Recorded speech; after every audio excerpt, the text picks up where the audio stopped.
दालचिनी आणि मध एकत्र खाल्ल्याने रोगप्रतिकारशक्ती वाढते, पचन सुधारते, सर्दी खोकल्यावर आराम मिळतो, त्वचेचे आरोग्य सुधारते आणि हृदय निरोगी ठेवण्यास मदत होते, कारण यात अँटीऑक्सिडेंट आणि बॅक्टेरियल गुणधर्म आहेत.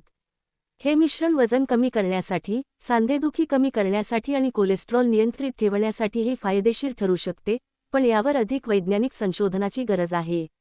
मुख्य फायदे: रोगप्रतिकारशक्ती. दोन्हीमध्ये असलेले अँटीऑक्सिडंट्स आणि बॅक्टेरियल गुणधर्म रोगप्रतिकारशक्ती वाढवतात आणि शरीराला संसर्गापासून वाचवतात. पचन सुधारते. अपचन, गॅस आणि पोटदुखी कमी करण्यास मदत करते. जेवणानंतर मध आणि दालचिनी घेतल्यास पोट फुगत नाही. सर्दी आणि खोकला. हे मिश्रण सर्दी आणि खोकल्यासाठी एक प्रभावी नैसर्गिक उपाय आहे, ज्यामुळे लवकर बरे वाटू शकते.